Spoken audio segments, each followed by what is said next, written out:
सास नंबरी, बहू 10 नंबरी। पूरे घर में मालती देवी का हुक्म चलता था। अपनी बड़ी बहू को वो टीवी के रिमोट की तरह कंट्रोल करती थी। चलो, देर हो रही है। 12 बजे से पहले लड़की वालों के यहाँ पहुंचना है। हाँ हाँ, चलती हूँ। मैं तो भगवान से बस ये दुआ कर रही हूँ कि जिस तरह मेरी बड़ी बहू मेरी मुट्ठी में है, उसी तरह मेरी छोटी बहू भी मेरे इशारे पे नाचे। अरे भगवान, भला इस घर में किसकी हिम्मत है जो तुम्हारे खिलाफ जाने की हिमाकत करे। इस तरह मालती देवी अपने छोटे बेटे की भी शादी कर देती है। मालती देवी की छोटी बहू फैशन डिजाइनर का कोर्स करके आई थी।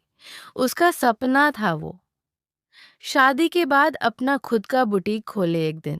क्या बात है छोटी, तू तो एक से बढ़कर एक डिजाइन बना लेती है। इसमें कौन सी बड़ी बात है दीदी, आप चाहे तो मैं आपको भी सिखा सकती हूँ। हाँ, फिर हम दोनों मिलकर एक बुटीक खोल लेंगे। लेकिन दीदी, उसके लिए तो बहुत पैसे लगेंगे। हाँ तो क्या हुआ, पैसे माँ जी से ले लेंगे। हाँ हाँ, मेरे पास तो पैसों का पेड़ है ना, तोड़ के तुम दोनों को दे दूंगी।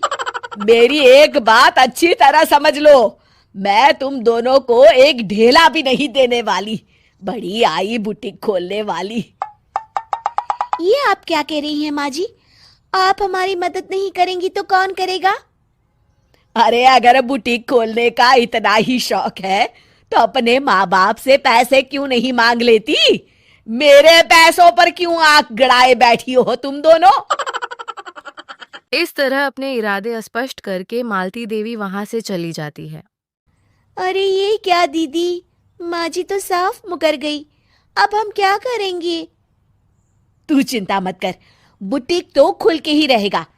कहते हैं कि घी जब सीधी उंगली से नहीं निकलता तो उसे उंगली टेढ़ी करके निकालना चाहिए। माँ जी अपने आप को समझती क्या है? पूरी सोसाइटी जानती है कि माँ जी ने अपनी सास को घर से निकालकर उनकी दौलत पर कब्जा कर लिया है। हाँ दीदी, अब तो जैसे को तैसा करना पड़ेगा। फिर दोनों बहुएं मिलकर एक साजिश रचती है एक दिन। अरे नालायक, जरा ठीक तरह से पैर दबा, बिल्कुल मजा नहीं आ रहा। खाने पीने में तो कोई कसर नहीं छोड़ती। तभी वहां बड़ी बहू हाथ में एक फॉर्म लेकर आती है। माँ जी, आपके लिए एक खुशखबरी है। सरकार सभी बुजुर्गों को हर महीने 10,000 रुपये पेंशन देने वाली है। अरे ये क्या कह रही है तू?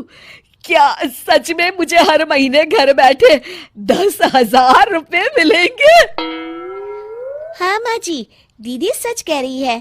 कल टीवी न्यूज़ में इस बारे में बता रहे थे। बस आप ये फॉर्म पढ़ के इसे भर दीजिए और अपने दस्तखत कर दीजिए। मैं इन्हें ले जाकर जमा करवा देती हूँ। अरे नालायक, बड़ी कामचोर है तू। इस बुढ़ापे में कहाँ तुम मुझसे फार्म भरवा रही है? खुद ही भर ले, मैं दस्तखत कर देती हूँ। ठीक है माँ जी। फिर बड़ी बहू बड़ी चालाकी से फॉर्म के पन्नों के बीच प्रॉपर्टी के पेपर छिपाकर रख देती है और उन पर मालती देवी के दस्तखत करवा लेती है।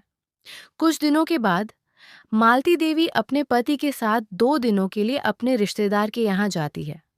दूसरी तरफ दोनों बहुएं पूरे घर पर अपना कब्जा कर लेती हैं।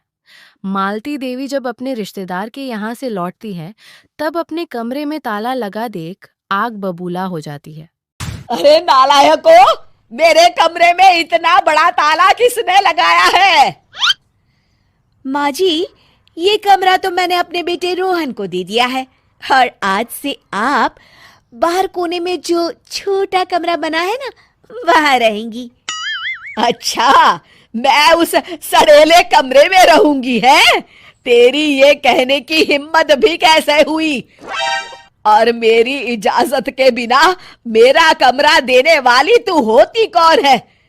लगता है तू भूल गई, इस घर की मालकिन मैं हूं। तभी वहां छोटी बहू आती है। अरे माँ जी, आप इस घर की मालकिन नहीं है। अब इस घर की नई मालकिन हम दोनों बहुएं हैं। ये देखिए, इन प्रॉपर्टी के पेपर पर आप ही के दस्तखत है। अरे भाग्यवान, ये तुमने क्या कर दिया? दस्तखत करने से पहले एक बार ठीक से पढ़ तो लेती। अरे लेकिन मेरी बहुएं मेरे साथ ऐसा कैसे कर सकती है? अरे तो इसमें कौन सी अचरज की बात है? तुमने भी तो अपनी सास को घर से बाहर निकाल दिया था। टूटा फूटा ही सही, शुक्र करो कि इन दोनों ने कम से कम हमें रहने के लिए कमरा तो दिया। तुमने तो अपनी सास को वो भी नहीं दिया था। आज समझ में आया, जैसी करनी वैसी भरनी। चलो अपना सामान उठाओ और चलते हैं।